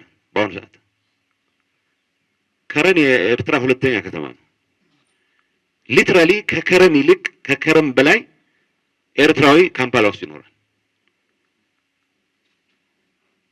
ሰክሰስፉል ሊባል የሚችል ኤርትራዊ አገሩን ለቆ የሚሄድበት ዝም ብሎ በዘልማድ 3 ሚሊዮን ህዝብ አለው ይባላል። በጣም የሚታመኑ ምንጮች የሚገልጹት 1.9 ሚሊዮን በላይ ህዝብ የለውም ኤርትራ። ኤቭሪ ዴይ በአሁኑ ሰዓት የአፍሪካ ስደተኞች የሚባሉት አውሮፓ ውስጥ 30% ኤርትራውያን ናቸው። እንግዲህ ከ54 ሀገር ውስጥ ከዚች ሚጢጢ ሀገር 30% ስደተኛ ይወጣል የሚል ወሬ ሲሰማ ይህ ሀገር በሳህል ሜንታሊቲ ለረጅም ጊዜ ልታስቆየው እንደማትችል የሚያሳይ በዛ መጠን ኤርትራን ለመግለጽ የሄደበት ርቀት ለነ አብይ አህመድ ተመችቷቸዋል። አብይ አህመድ አሁን ባለው ሁኔታ ጌታቸው ረዳንና ጻድቃን ገብረትንሳኤን ነው ከጎኑ አድርጎ ምናልባትም ከኤርትራ ጋር ወደፊት ሊኖር የሚችለውን ነገር ለመጋፈጥ ይወሰነው። ጌታቸው ረዳ በዛ ደረጃ ኤርትራን የገለጸበት አሁንም ድረስ በግራም በቀኝ ማንኛውንም ነገር ከኤርትራ ጋር እያያያዘ ነው የሚናገረውም የሚጽፈው። እዚህ ላይ ምን አስተያየት አለ? ኤርትራን በዛ ደረጃ ጌታቸው ሲገልጻት እንደ አንድ ኤርትራዊ ምን ተሰማ? እንደ አንድ ትልቅ ምሁርና እንደ አንድ ትልቅ የፕራይም ሚኒስተር አማካሪ እንደዚህ አይነት ነገር ቅድም እንዳልኩ መንደር ውስጥ እየተልከሰከሰች ቡና የምትጠጣ አይነት ሴት ወሬ ሲያወሩ በእነሱ ነው ማዝነው። ኤርትራ ለኤርትራውያን ልክ ነፍሱን ይማረውና አንድ ኤርትራ ድምፃዊ ክቡር ድምፃዊ አብርሃም አፈወርቂ ለዓለም ትንሽ ነች ሀገሬ ለኔ ግን ሰፊ ዓለም ነች እንዳለው ለኛ ለኤርትራውያን ኤርትራ ልዩ ነገር ነች። የፈለገ ችግር ቢኖረንም የፈለገ የኑሮ ውድነትና ማንኛውም ነገር ቢኖር ችግሩ የመጣውና ለችግሩ ጥንቅ የሆነ ነገር ትላንቱም እነ ጌታቸው ረዳና የጌታቸው ረዳ አይነት መሰል አሁንም ጌታቸው ረዳና የሱ ጎን ያሉ ስለሆኑ ለተናገራቸው ችግር አለላለው ብዙ አይደንቀንም። አንድ ሁለተኛ ስደተኛ ኡጋንዳ አለ፣ ኬንያ አለ፣ እንደዚህ አለ ይላል። በጣም ደስ ይለናል። ምክንያቱም የኤርትራን ስደተኛ ከትግራዩም ይሁን ከአማራውም ይሁን ከኦሮሞውም ይሁን ስደተኛ በላይ ክብር ሰጥቶ የኤርትራን ስደተኛ ማንሳቱ በጣም ደስ ይለኛል። ምክንያቱም ሶሻል ሚዲያ ላይ እንዳለ መጠን በየመንና በሳዑዲ አረብ መሃል ላይ ያሉ የትግራይም በለ ማንኛውም የኢትዮጵያው ዜጎች በጣም ነው ምናዝንላቸው። ምክንያቱም በዛ መንገድ የመጣን ሰዎች ስለሆነን ስለነሱ መናገር ትቶ ስለ ኤርትራ ስደተኞች ከተናገረ ግን ለኤርትራ ስደተኞች ያለው ክብርን እናመሰግናለን። ከዛ ባለፈ ጌታቸው ረዳ ጦርነቱ የተነሳ ጊዜም ታስታውስ እንደሆነ ያሉንን ሚሳይሎች አማራ ክልልና ኤርትራ ላይ አስመራ ላይ እናዘንባለን ብሎ ነበር። ጦርነቱ መጥቶ ወደ ሰላም ከመጡ በኋላ ደግሞ የመጀመሪያው ሰው ከኤርትራ መንግስትና ከኤርትራ ህዝብ ጋር መስራት አለብን ዶክተር አብይ አህመድ የኤርትራ መንግስት ከናንተ ጋር ቂም አለውና ቂማችሁን ተነጋግራችሁ ፍቱ ብሎኛል እና ከኤርትራ መንግስት ጋር ኖርማላይዝ ማድረግ እንፈልጋለን መታረቅ እንፈልጋለን ብሎ የጀመረ ሰው ቢኖር ጌታቸው ረዳ ነው እና ያ ጅምሩ ግን እንኳን አልቀጠለ ነው የምንለውኛ የኤርትራ መንግስት ደግሞ አንድ ኤርትራ ባለስልጣናት ጋር ዱባይ ይሁን የሆነ ቦታ ተገናኝቷል። ጌታቸው ረዳ የሚመራው ልኡካን ቡድን ባንዳንድ የትግራይና የኤርትራ ሰዎች እንደሚወራው በተለይ በአቶ ዳዊት ገብረዝጋቢር አመካኝነትና በሌሎች ዱባይ ላይ ለመገናኘት ከዱባይም አልፎ ደግሞ ባጻ ለመገናኘት ውሳኔ ነበረ ነው የሚል ጌታቸው ረዳ ራሱ ያናፈሰው ነው። ኦለፈሳደን ድንገት ላይ ግን የኤርትራ መንግስት ይህ ነገር እንዲቋረጥ አደረገ አለ።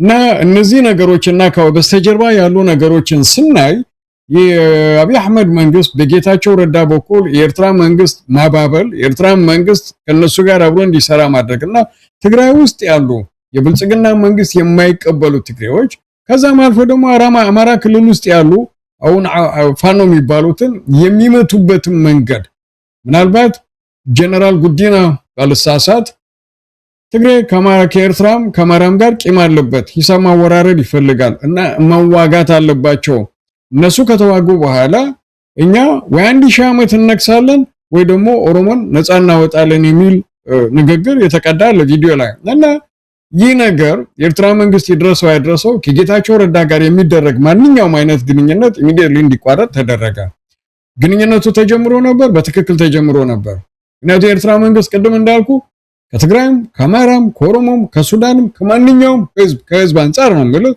ጥላቻ የለበትም የኤርትራ መንግስት ለምንድን ነው እንዲቋረጥ የፈለገው ከጌታቸው ጋር የተጀመረው ድርድር ጌታቸው ስዋትን ወክሎ ወይስ ማንን ወክሎ ነው የመጣው ሙሉ የዋት ፍቃድ ነበረ ጌታቸው ከኤርትራ ጋር ዱባይ ላይ ሲገናኝ የህወሓት ሙሉ ፍቃድና ስልጣን ነበረ ማለት አልችልም ምክንያቱም በዛ ሰዓት ጌታቸው ረዳ የትግራይ ክልል ጊዜያዊ ፕሬዝዳንት ወይ ጊዜያዊ አስተዳዳሪ ነበር እና የሚሰጠው ትዕዛዝ ሆነ ግንኙነቱ በቀጥታ ብልጽግና አዲስ አበባ ካለው የብልጽግና ባለስልጣናት ነው እና ትግራይ ውስጥ ያሉ ባለስልጣናት አብዛኛዎቹ ደግሞ ስልጣን አሰጣጡንም አልተቀበሉም ከመጀመሪያ ደስተኞችም አልነበሩም ሁኔታውን ሲያዩ ደግሞ ከጌታቸው ረዳ ጋር ያደርጉ የነበረውን ትብብር ያቋረጡበት ጊዜ ነበር ለዚህ መልስ ሊሰጠን የሚችል ምናልባት ሰምተው ከሆነ የስዩም ተሾመ የሚባል አክቲቪስት አዲስ አበባ ያለ አብይ አህመድ እኮ ፕሪቶሪያና ከፕሪቶሪያ በኋላ ትጥቃቸውን ሙሉ ለሙሉ ያልቀባ የወያኔዎችና አንዳንድ መሳሪያም የሰጣቸው እንዲወጉ ነበር አለ እኛን እንዲወጉ ይለዋል ጋዜጠኛው አይደለም እነዛን ያጎተቻቸው ልጆች ኤርትራን እንዲወጉ አለ እና ጋዜጠኛው ምን አለው ታዲያ ብልጽግና በሰጠው መሳሪያ ነው አሁን እኛን እየወጉ ያሉ አለው እና ብዙ ውስጥን ስታይ ውስጥ አዘም የሚባለው ነገር ስታይ ብልጽግና ከኤርትራ መንግስትም ከፌደራል ከትግራይ መንግስትም ጋር እየሰራ ውስጥ ለውስጥ ግን ኤርትራንም ትግራይንም አማራንም የማዳቀቁን ስራ በስነ ስርዓት ተያይዞት ነበር የኤርትራ መንግስት ይህን ከደረሰ በኋላ ነው ከጌታቸው ረዳ ጋር ይደረግ የነበረው ማንኛውም አይነት ግንኙነት እንዲቋረጥ የተደረገው ጌታቸው ረዳ ከትግራይ ከወጣ በኋላ ጌታቸው ረዳ ቁልፍና ማህተም ከተቀማ በኋላ ግን የኤርትራ መንግስት ወደ ትግራይ በኩል ያለው አስተያየት እንደ ድሮ እንደማንኛውም ሰላማዊ የሆነና ኖርማላይዜሽኑ መመለስ አለበት የሚል ጥያቄ ነው እና ጌታቸው ረዳም ሆነ ጻድቃን ገብረትንሳኤም የሰሜን እዝ ሲመታኩ አዛዥ የነበሩ ሰዎች ናቸው የሰሜን እዝ ሰራዊት ተመታ በብረት በቢላ እንደዚህ ተደረፈሩ እንደዚህ ሆኑ ራቆታቸው ወደ ኤርትራ ላኩብን ሲል አብይ አህመድ አዛዥ የነበረው ጻድቃን ገብረትንሳኤ ጌታቸው ረዳና ሌሎች የህወሓት ባለስልጣኖች ናቸው ምን አዲስ ነገር ተገኝቶ ነው አሁን ጌታቸው ረዳ በእንዲህ አይነት እንክብካቤ እየተያዘ ካል አብይ ለሚፈጽማቸው የጥፋት እርምጃዎች ተላላኪ ይሆናል የሚል ነው እና የጌታቸው ረዳ የጻድቃን ገብረትንሳኤ አንዳንድ የትግራይ ተወላጅ የሆኑ አሁን ብልጽግና ውስጥ ያሉ ከትጥቅ ትግል አንስተ ከኤርትራ መንግስት ባለስልጣናት ጋር ጥላቻ ያላቸው ሰዎች አሉ ቂም ያላቸው ሰዎች አሉ በእያንዳንዱ ኢንተርቪውና በእያንዳንዱ መግለጫ የኤርትራን መንግስት የኤርትራን ሰራዊት የኤርትራን ህዝብ የኤርትራን ከተሞች የማጥላላትና የማሳነስ አሳንሶ የመግለጽ ዝንባሌ አለ ስለ ኤርትራ ያለበትን ሁኔታ ጌታቸው ረዳ እንዲነግረን አንፈልግም ምክንያቱም ሀገራችን ነው እንሄዳለን ፋሚሊዎቻችን አሉ ያለውን ችግር ማንም እንዲነግረን አንፈልግም ኤርትራ ውስጥ ካለው ችግር የባሰ ኢትዮጵያ ውስጥ ያለው ችግር ይበልጣልና ስለነሱ ስለውስጥ ጉዳይ ልክ አንድ ጊዜ ራሷን ሳታማስል የሶስት አማስል የራሷ አረረበት እንደሚባል ኢትዮጵያ ውስጥ ያለው ችግር ኤርትራ ውስጥ ካለው ችግር እንደሚበልጥ 100% እርግጠኛ ነኝ እና የጌታቸው ረዳ የጻድቃን ያንዳንድ የትግራይ ተወላጆች አዲስ አበባ ውስጥ ያሉ ጥላቻ ከትጥቅ ትግል የጀመረ ሰላም ሲሆን ሰላም መስሎ የሚቀርቡ ኮሞፍላጅ የሚመሳሰሉ ጥላቻ በሚኖርበት ሰዓት ደግሞ የውስጥ ጥላቻዎችን የሚያወጡ ስለሆኑ ብዙ አይደንቀንም የሚሰጡት መግለጫ በሙሉ ኤርትራውያንና ኤርትራ መንግስት ላይ ሊያመጣ የሚችለው የስነ ልቦና ስብራት የሞራል መዳቀቅ ወይ ደግሞ እንደዚህ ያሉን ብሎ የመቆጨት መንፈስ የለም። ሁሉ ጊዜ ቂም የነከሰና አንዴ የተወጋ የፈለገውን ነገር የመናገር መብትና አቅም ስላለው ብዙ የሚሰማን ነገርና ምንም የሚመስለን ነገር እንደሌለ ማሳወቅ ፈልጋለሁ።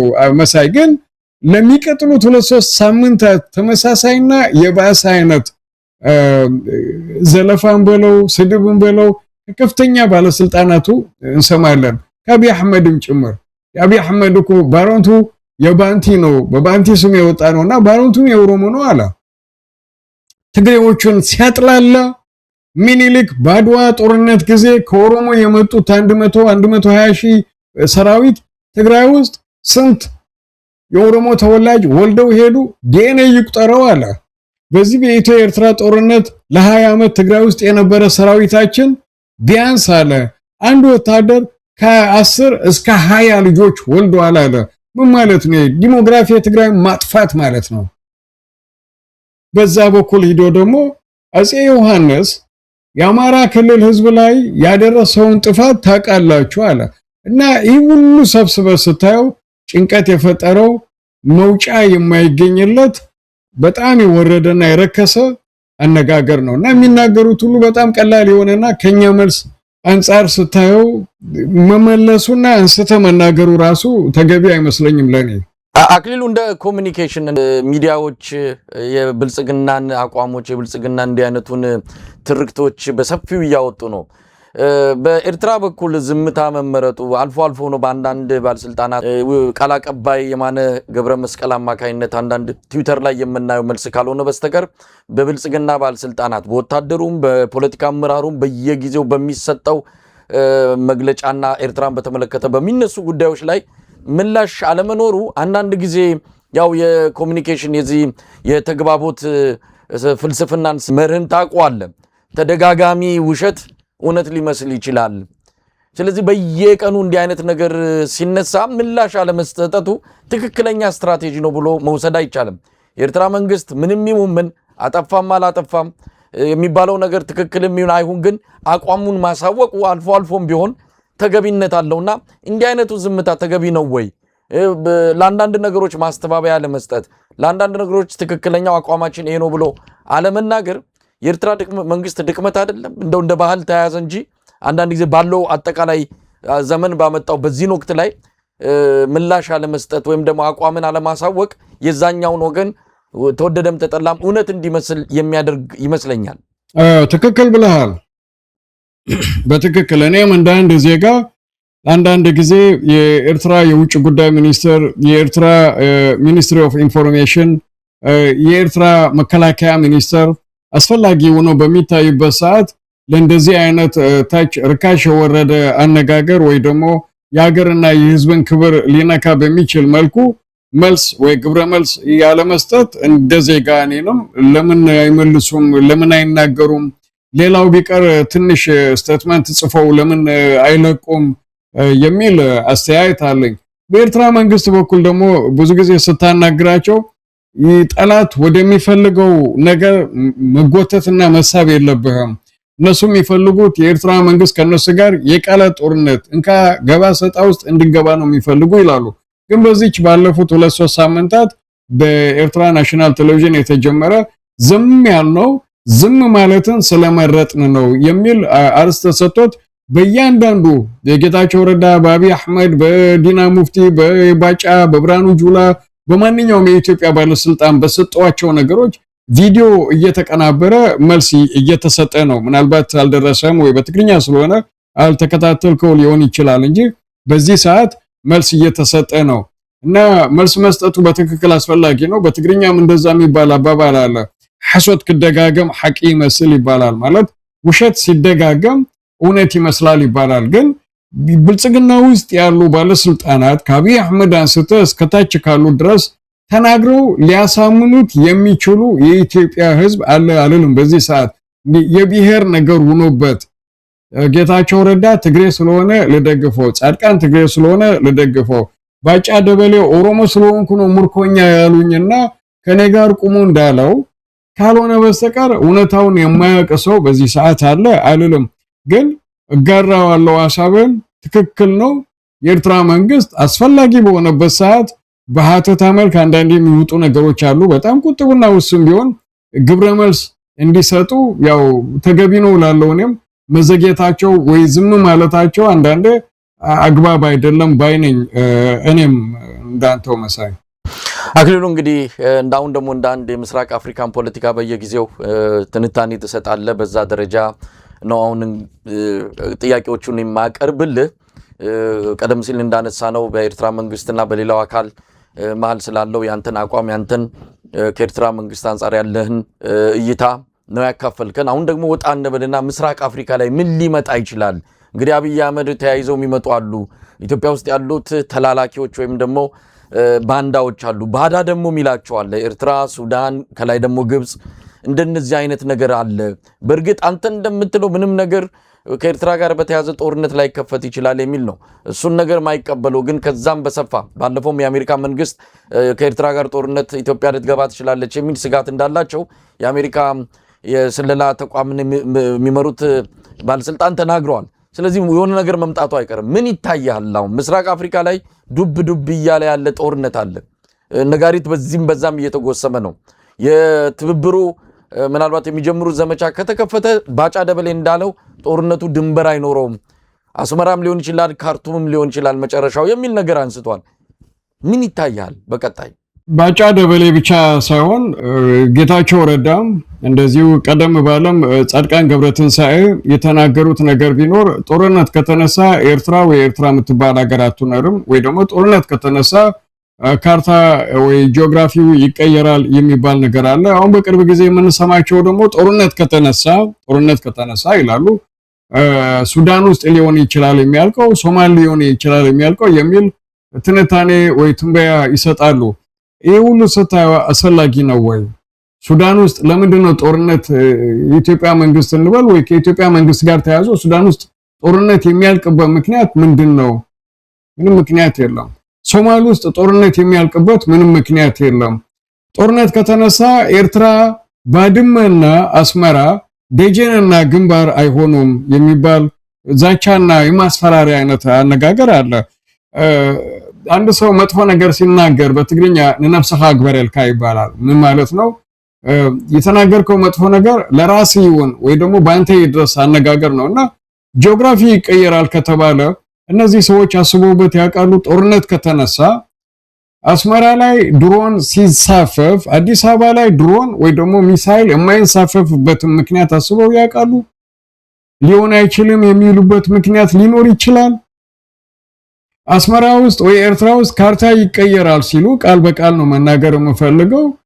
ምን ይሰማል መሳይ ባላቅም ኦጋዴን ነፃ ይወጣል ብለውና ጂኦግራፊ ይቀየራል ኢትዮጵያ ውስጥ ብለው አስበው ያውቃሉ ጋምቤላ ከሳው ሱዳን ጋር ይጠቃለላልና ጂኦግራፊ ይቀየራል ብለው አስበው ያውቃሉ ትግራይ እንደ ትግራይ ስቴት ነፃነቱን ይጎናጸፍና ነፃ ከስቴት ኦፍ ዲፋክቶ ወጥቶ ነፃ ሀገርና ነፃ ስቴት ሊሆን ይችላል ብለው አስበው ያውቃሉ እና ብዙ ጊዜ ለሌላ ሰው እንደ ማስፈራሪያ የምትጠቀምባቸው ነገሮች አገር ውስጥ ወይ ራስ ውስጥ ሊሆኑ ይችሉ ብለ ማሰብ ጥሩ ነው ሱዳን ውስጥ ጦርነት ሊነሳ ይችላል ይላሉ ጦርነት አለኮ ሱዳን ውስጥ እኮ የኢትዮጵያ መንግስት ከሩቅ ነው የሚመራው ከኢትዮጵያ መሬት እየተነሱ ሱዳን ውስጥ የሚደበድቡ ድሮኖች የሚነሱበት ከዩናይትድ አረብ ኤምሬት የሚላክ ማንኛውም አይነት ድጋፍ በቤኒሻንጉል ጉሙዝም ብለው በሌላ በኩል አቋርጦ ወደ ሱዳንና ሳውዝ ሱዳን የሚገባበት ወይ ደግሞ ወደ ራፒድ ስፔሻል ፎርስ የሚላክ መሳሪያ አለ እና የነዚህ አይነት ነገር እንቅስቃሴ የፈጠረው ስጋት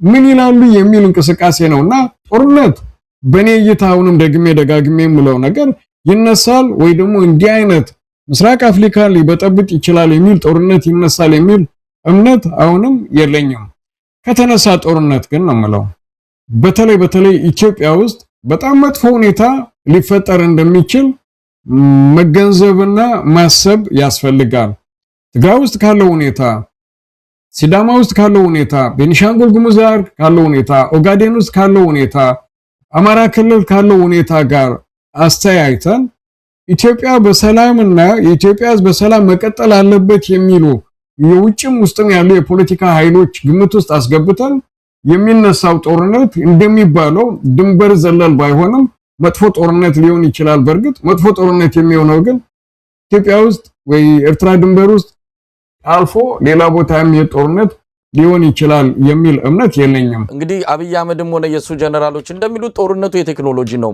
ከዚህ በኋላ ምናልባት ሰራዊት እግረኛ የገሰገሰ ሄዶ አስመራ የገሰገሰ ሄዶ ካርቱም ላይ ገባ ይችላል።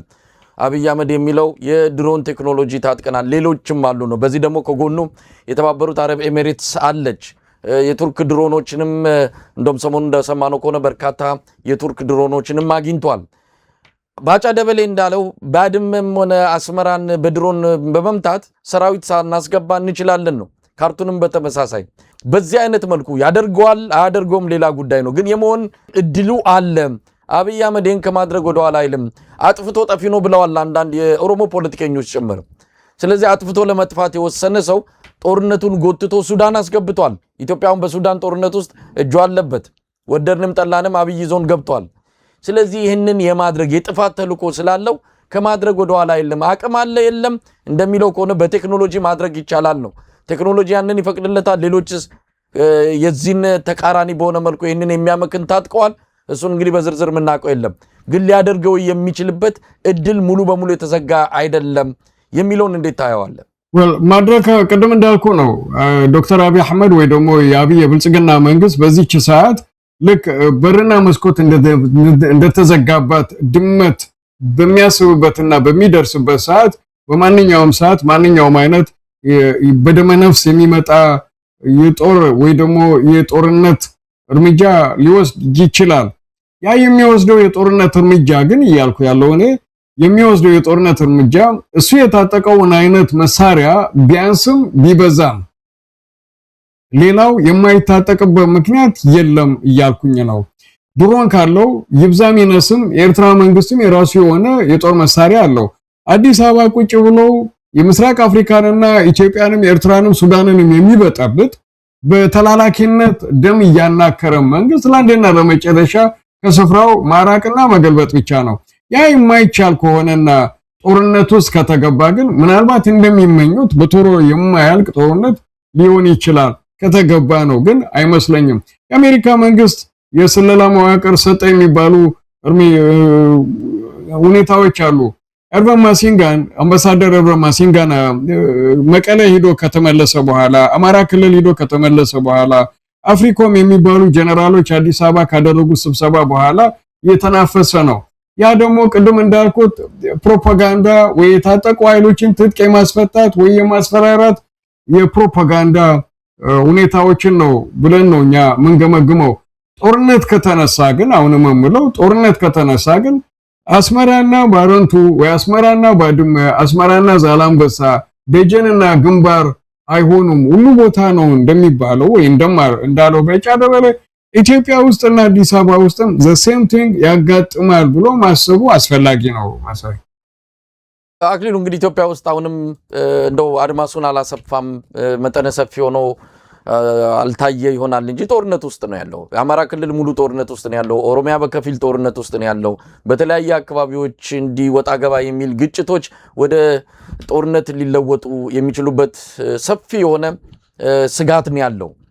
ያን ብቻ አይደለም፣ ኢትዮጵያ ውስጥ ያለው ቆስ በራሱ አሁን ከጦርነት ባልተናነሰ መልኩ ነው ህዝቡን እያስጨነቀ ያለው። ስለዚህ አሁን ወላፈኑ አለ።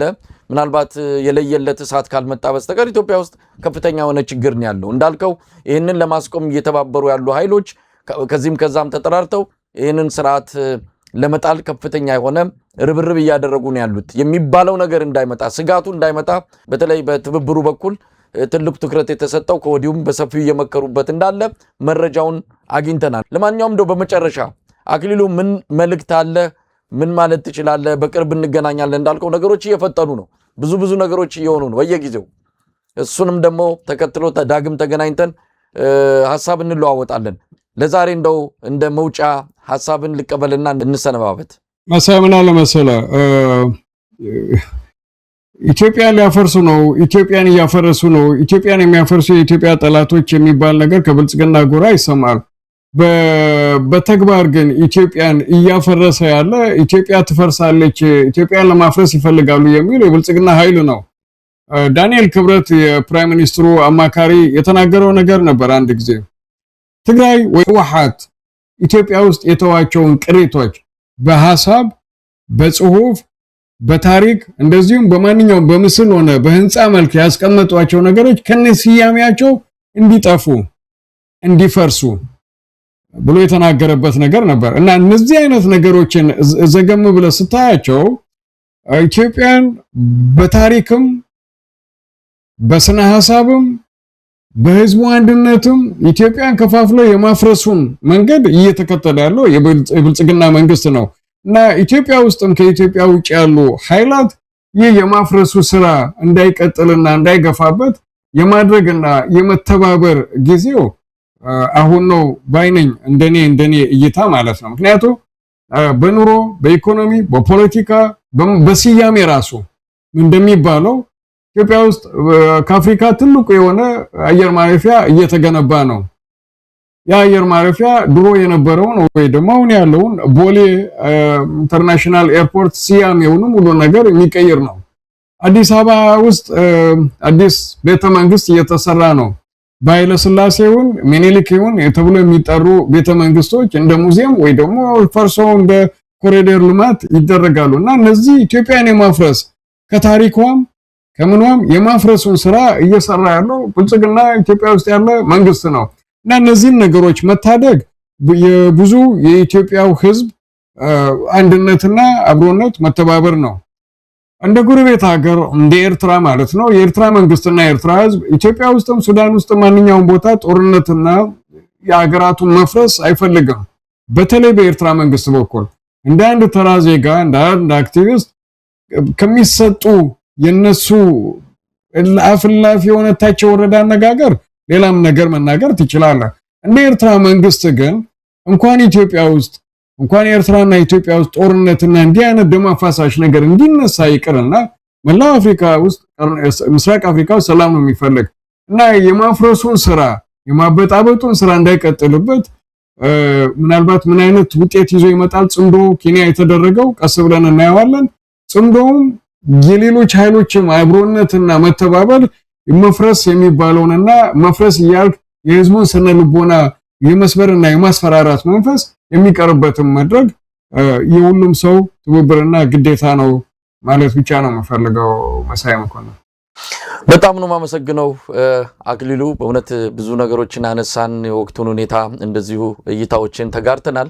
በቀጣይ ስለሚኖሩት የፖለቲካ ሆነ አጠቃላይ ክስተቶች ዳግም ተገናኝተን እንደምንዋይ ተስፋ በማድረግ ነው መሰናበተው። ለነበረን ቆይታ በአንከር ሚዲያ ታዳሚዎች ስም ከልብ አመሰግናለሁ። አክሊሉ ሳለ አክቲቪስት፣ የፖለቲካ ተንታኝ፣ የማህበራዊ ሚዲያ አንቂ ብዙ ተሳትፎች አሉነ። እንግዲህ ዳግም ተገናኝተን እንደምንዋይ ተስፋ በማድረግ ልሰናበት። እግዚአብሔር ይስጥልኝ። መልካም ጊዜ። እኔም አመሰግናለሁ መሳይ። አንተንም አንከር ሚዲያ ተከታታይ እግዚአብሔር አምላክ ኢትዮጵያን፣ ኤርትራን፣ ምስራቅ አፍሪካን ሰላሙንና ፍቅሩን ያውርድልን። አመሰግናለሁ መሳይ።